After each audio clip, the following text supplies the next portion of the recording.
Isa ay mapait na alaala na katagal din niyang ibinaon sa pinakasulok na bahagi ng kanyang memorya na minsan ang katinayin ni Minmin ay may pinungkudlit pa rin siyang nadama at ngayong tinatanong siya ni Teresa tungkol doon ay may nakapas siyang pangihinayang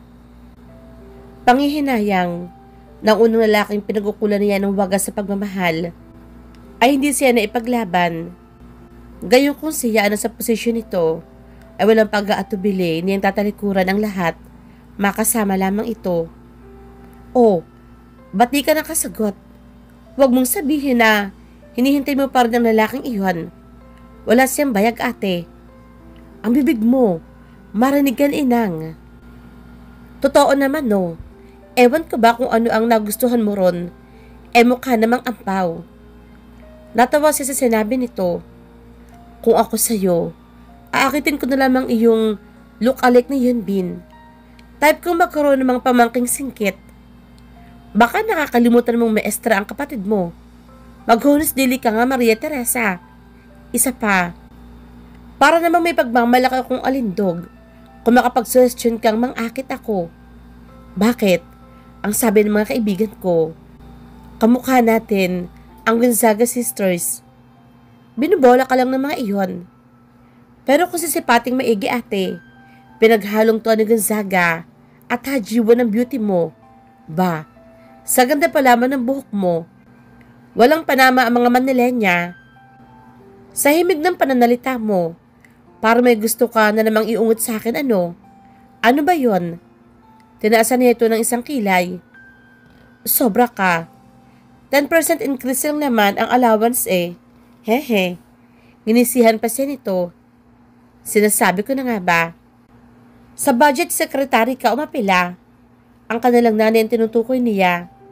Ito humahawak at nagbabudget ang kanilang mga gastusin. Paalaala lamang bunso. Hinay-hinay sa gastos. Alalahanin mo, graduating ka na. Areglado, ma'am. Mabilis sa sinamsam nito ang hinubad na rubber shoes. Muling sinukbit ang knapsack at bago lumabas ay mabilis niyang hinagkan sa ulo. Naiwan siyang ngingiti-ngiti. Akitin daw eh. Di akitin. Gusto mapahalakhak ni Josie pagkaalaala sa suhestyon ng kapatid. Hayun na naman siya at may bitbit na mangkok ng ulam upang maghatid kina Minmin. The best way to a man's heart daw is through his stomach. Madalas naman niyang hatira ng ulam si Enzo. Kahit wala pa roon ang bisita ng mga ito, ay tila na bahira na ngayon ng ibang motibo ang kanyang ginagawa. Dahil sa kanyang loob, hindi na maitatanggi na kaya siya parating pumupunta roon. Ay dahil gusto niyang masulyapan si Aris. Bagay na kahit bihirang-bihirang mangyari, ay masaya na siya. Nakukumpleto na ang kanyang araw. Tanggal pa ang pagod niya sa pagpapakahirap na magluto upang mapatikim ito na masarap na ulam. Nais niya mapantastikuhan sa sarili. Tila napakabilis yata niya magkagusto kay Aris. Gayong kay Jason, ay inabot pa ng 1.5 semestre bago niya ito sinagot. Pumasok na siya sa tarangkahang buho. Tatawag sana siya ng tao po bago pumasok na may marinig siyang nag-uusap sa gilid ng bahay. Base sa bulto at may bahagyang tuwang ng salita ay hindi siya maaari magkamali. Si Aris iyon. Kausap nito si Enzo. Nang pakinggan niya mabuti ang pag-uusap ng dalawa, tila binibida pa siya ng kaibigan sa bisita. May tuwang dumagsa sa kanyang dibdib. Subalit ang kanyang katuwaan na iyon ay biglang napalis. I'm not interested in your friend Renzo. Kaya kung pwede lang, tigilan mo na sana ang ginagawa mo. She seemed like a good woman. But frankly speaking, she isn't my type. She isn't my type. Ani mo mga mamunting bubog iyon na paulit-ulit na bumabaon sa puso ni Josie tuwing naiisip niya. May 1 linggo na nakakalipas mula nang marinig niya ang pag-uusap na iyon. Minsan din tatagpuan niya ang sariling natitigilan. Biglang manlulumo at pagkatapos ay nagiinit ang mga mata. Nais niyang sisihin ang kanyang sarili dahil masyado siyang naging transparent sa damdamin. Hindi niya mapigil ang makadama ng panliliit. Daig pa niya ang produkto sa paraan ng pag-sales stock ni Enzo. Kulang na lang isabihin nitong buy one take one o di kaya mura na, matibay pa. Ang kaso, yung inaalok nitong mamimili ay mukhang hindi tumatangkilik ng lokal. Mabuti na lang at walang nakapansin sa kanya nung dumating siya, kaya disimulado siyang makaalis. Kung ayaw nito sa kanya, ay huwag ito mag-abala. Di siya ang tipong ipagsisiksikan ng sarili sa taong ayaw sa kanya. Napabuntong hininga siya. Naroroon siya sa playa. Hinihintay ang pagdawag ng kanyang ama mula sa pangingisda. Madilim-dilim pa ay bumaba na siya. Ang kanyang suot ay pedal shorts na walang manggas na blusa na pinatungan niya ng lumang cardigan sweater. May mga ilan na rin nag-aabang doon sa mga dadaong na bangka. May ilang dayang mamimili at mga may bahay ng mga mangingisda. Pinang! Automatic ko siyang napangiti na makita si Minmin. Kabuntot nito ang dalawang anak nito. Nang mapansin niya ang dalawa pang kasama nito, sina Enzo at ang supladong binata, ay nabura ang kanyang ngiti. Hay, ang bilis mo naman maglakad. Reklamo ni Minmin. Sabay hagod sa umbok ng malaking tiyan. Araw na lamang ang binibilang nito at malapit na ito magsilang. Ilang araw ko nang hindi nagagawi sa bahay Medyo abala kasi ako. Alam mo naman, second grading na. Marami akong ginagawa. Good morning, ma'am. Bibong bati ng mga anak nito sa kanya. Good morning. Nakangiting niyuko niya ang dalawang bata. Ang panganay ay magwawalong taong gulang, habang ang sumunod ay maglilimang taon. Good morning. Napilitan siyang tapunan ng tingin si Aris. Sinubukan niyang ngitian ito. Subalit may palagi siyang hindi sumunod ang kanyang facial muscles. Magpapaaraw ba kayo? O bibili ng ulam? Tanong niya kay Enzo. Ayaw niyang patagalin ang tingin kay Aris, na kahit simpleng t-shirt at malubang na sweat pants ang suot, ay lumulutang ang kapugian. Magpapaaraw at manghihingi ng libreng ulam. Mahiya ka nga, oy, sabi ni Minmin na siniko pa ang asawa. Nakakalokong ngimisi lamang si Enzo. Hindi nang tagal ang paghihintay nila at isa-isa lang dumaong ang mga bangkang galing sa laot. At dahil pamilyar na rin kay Enzo ang bangka ng kanyang itang, ay nauna pa itong sumalubong at umabot sa malaking lubid na nahagis dito na binatilyong si Batsoy. Isang out of school youth si Batsoy na balak niyang pag-aralin sa sandaling makatapos si Teresa. Pansamantala habang naghihintay ay tumutulong ito sa kanyang ama sa pangingisda at mga gawain sa kanilang bukid. Manang Pinang! Natutubang itinaas si Batsoy ang isang gabrasong mangga pangga. Abot ay nga ang ngiti nito habang pinagmamalaki ang katamtamang laki ng lobster sa kanya. Wow! Akin yan ha? Paborito niya iyon. Bihirang-bihira nga lamang may maligaw na ganoon sa lambat ang kanyang ama. Iba kasi ang panghuli ng mga ganoong lamang dagat. Ayoko nga. Nagbelat pa ito sa kanya. Loko, hindi kita patitikimin ang luto kong kaldereta. Sabi ko nga sa'yo na to. May kasama pa nga itong sugpo at alimango Natawa siya. Nagluto ka ng kaldereta? Hindi mo ako binigyan. Nagrereklamong sabi ni Enzo. Habang kung todo puwersa sa paghila ng bangka. Etches ko lang iyon. Pasekreto niyang tinakpan ang bibig nang sabihin iyon dito. Na magkamali siyang sulyapan ang lalaki sa kanyang likuran, ay biglang nag-init ang magkabila niyang pisngi. Nakatingin sa kanya si Aris, habang nakikihila rin ng lubid. Para may biglang kumabog sa loob ng kanyang dibdib. Kakaiba ang tingin nito. Nakakailang. Bigla tuloy niyang naisip na baka may morning glory pa siya. O baka may panin sa laway. Yak! Pero maano naman. Hindi naman siya type nito. Sa isiping iyon, ay nakaismid siyang nagbawi ng tingin. Nang unang makilala ni Ari sa Josie, ay hindi na naisip na maganda ito. Sa katunayan, ay mas una niyang napansin ang suot itong salamin kesa sa magagandang mga mata nito. Subalit ngayong kaharap na niya ito sa malapitan, ay napansin niyang perpekto pala ang mga ngipin nito at pino at makinis ang kutis.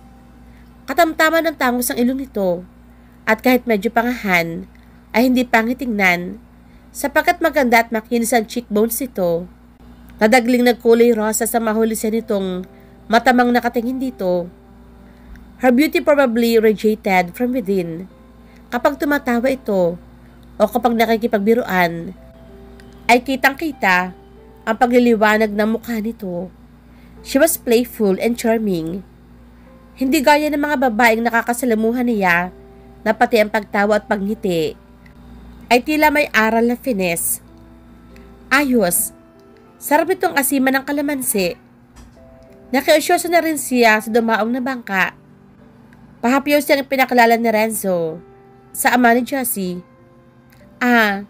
Siya ba yung sinasabi mong bisita? Wika ni Tata Nardo. Oho, Tata. Abay, may lahi ka bang in-check? Mukha hindi ka purong Pinoy ano? 1/3 lang, sir. Japanese. Mabuti. At hindi mo na inabot ang inang ko. Hindi mo na tatanong Galit yun sa mga Hapon. Nangahabol lang taga. Napangiti lang siya. Sa tingin niya ay mabait na tao, si Tata Nardo. Mukhang madali itong makakagaanan ng loob. Hala, yaman din lamang at dayo ka rito.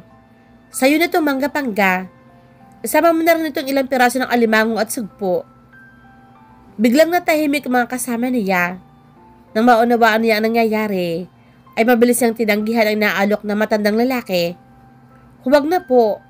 Bibili na lamang ako sa ibang isda. Huwag mong alalahanan ang anak ko. Parati ko naman siyang nauuwian ng lobster. Alam kong mahal ang ganito sa Maynila. Kunin mo na. Hayaan mo at sa susunod ay talagang hihinga na kita ng bayad. Enzo, ayusin mo na ito para sa bisita mo. Kumuha ka na rin ng gusto mong isda. Para may nag-uudyok sa kanyang sulyapan si Josie. Huling-huli niya ang pagsimangot ng dalaga. Parang asama-sama ng loob nito. May nadama man siyang pag-aalinlangan ay hindi niya maatim na tanggihan ang kabutihan ng ama nito dahil baka ito ay ma-offend. Masama ang loob ni Josie sa ginawa ng kanyang ama. Habang nagluluto ay nagkukutkot pa rin ang kanyang loob. Ikaw naman, huwag ka na masyadong magtampo, Josie. Yung mga ganyan mas may malaking balik yan. Pangaalo sa kanya ng kanyang ama. Hus, ano naman daw kaya iyon? Binagay niyo sa kanya yung lobster ko. Pati ba naman yung malalaking sugpo, isinama niyo pa? Kainis. Ang tawag dyan, pamumuhunan. Pamumuhunan? Oo. Paano ka makakabingwit ng walang pain? Napansin ko kasing konti na lamang ang kabinataan dito sa atin na malapit sa iyong edad. Ganyan may nadayong binata. Aba, hindi na masama kung katulad niya ang manliligaw sa'yo. Napapantastik ko hang napailing siya.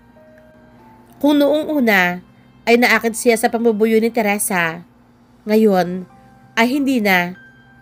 Malabo hong mangyari ang iniisip ninyo. Ano bang malabo? Minsan din ako nagdaan sa kasibulan at alam ko ang ibig sabihin ng mga tinging binibigay sa'yo ng binatang iyon. Hay nako, Itang. Pumasok na ho kayo sa kwarto at matulog. Pagod at puyat lang iyan. Tatawagin ko na lang kayo kapag ako'y nakapaghain na. Maniwala ka sa akin, anak. Huwag na ho natin pagtalunan iyan, Tay. Magpahinga na ka. Naputo lang kanyang sinasabi na makarinig sila nang tumatawag mula sa labas. Ano ang sabi ko? Mukhang may araw pa Aakyatan ng ligaw ang damuho. Parang paslit na magikhik ang kanyang ama. Natawa na lamang siya sa reaksyon nito. Ipinagpatuloy niya ang ginagawa. Maya-maya pa ay may narinig siya mga yabag mula sa kanyang likuran. Sino ho ba ang napaawang ang kanyang bibig ng si Aris, ang kanyang nalingunan? Bitbit ito ay binagay na ulam ng kanyang ama. Parang bigla siyang nainis. Ito na nga pinakitaan niya ng hospitality. Tila hindi man lamang ito marunong mag-appreciate. Binabalik mo? Nope. Minmin is about to give birth. Walang magluluto sa kanilang bahay. Enzo asked me to bring it here. Napakagatlabi siya upang hubag mapangiti. Kung ibang lalaki ang kaharap niya ay may isip niyang tensyonado ito habang nagsasalita. Sige, akin na. Ano bang gusto mong luto? Pinasingawan o may gata? What's your preference? Gagataan ko na lang. Nagkusido kasi ako. What's that? Parang sinigang din, pero ang ginamit kong pang-asim ay kalamansi. Iwanan mo na lang ako, at ako nang bahala. Kukuha lamang ako ng tanglad. Can I help? Marunong ka bang magkayod ng niyog? I can try. Kumuha siya ng niyog sa ilalim ng pugon. Mabuti na lamang, at natanggalan na rin iyon ng bunot.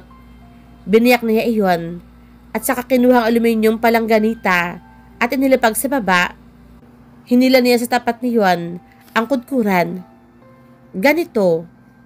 Kinuha niya ang isang kabiyak ng niyog at umupong patagilid sa kudkuran. Saka nagsimulang magkayod.